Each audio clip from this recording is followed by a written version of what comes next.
The night was in a full bloom. The black crows had flown upward to the moon. Every animal in the woods knew it was the night of Halloween. He was there, too. He was standing on his back, looking at the moon, who now looked bright and white. The backyard looked pained. He took a harmonica and put it between his lips, like broken glass, under the sand. He grabbed his vest, wore it on his back. Bent like a tense bow, wore his black old shoes, that were torn to the sides.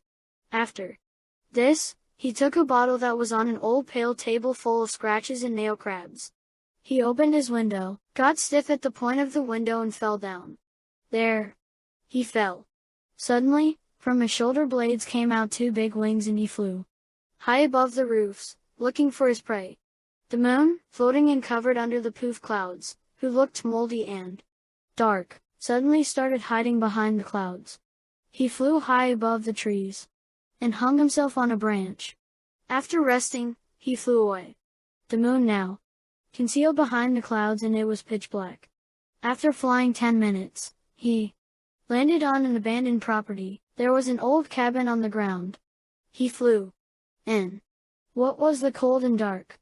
Everything was dirty inside the house. There was some dried blood on the floor. The chimney looked soaked. It looked like it wasn't cleaned up for a long time. There was a mirror in the middle of the living room. A big mirror, edges decorated with old woodwork from the 60s. It was on the floor. Creepy, he stood up and walked to the mirror. He looked right in the mirror and saw his pale old face. His big brown eyes that looked oval-shaped started to become circular. His wings shrinkled in and hide behind his back. His teeth started taking the shape of human choosing. His chilled back took a straight shape and his ears got smaller. He looked like a human now. He looked at his poodle naked body in the mirror and a tear rolled over his cheeks. Then he walked to a table where there were several bottles. He grabbed a bottle and opened it carefully. A bitter smell came out and he sneezed really hard. Hatchy. After this, he drank the bottle. Poof! There was a decent young gentleman dressed in a beautiful suit. Like he had to go on a date. He looked himself back in the mirror and walked away.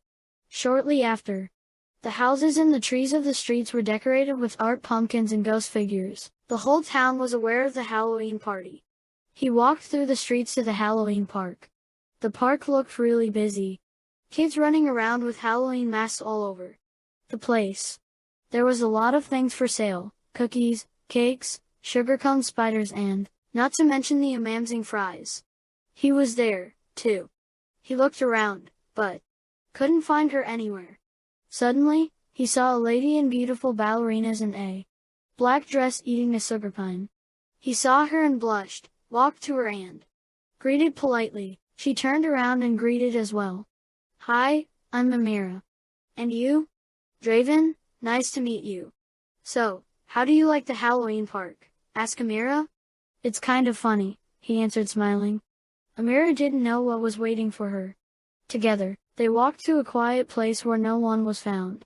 The park was bigger this year, because Amira saw new attraction, like ghost houses, rolling rides and not to mention the roller coaster that looked really attractive and grim. Amira and Draven walked to a bank and sat on it together. Draven made an impression fast by kissing her hand. Draven asked if he could buy her anything. Amira didn't want anything and said she wanted to talk to him. Draven first asked about a hug and Amira agreed. Draven started putting his arms around her shoulders and Amira did the same. Suddenly Amira felt something sharp on her neck. She stuck her left hand in her purse and pulled out a knife. Soon she put that in Draven's chest. Draven groined it and fell on the ground. Suddenly the wind started blowing in the park, because the clouds were already pitch black. People ran away.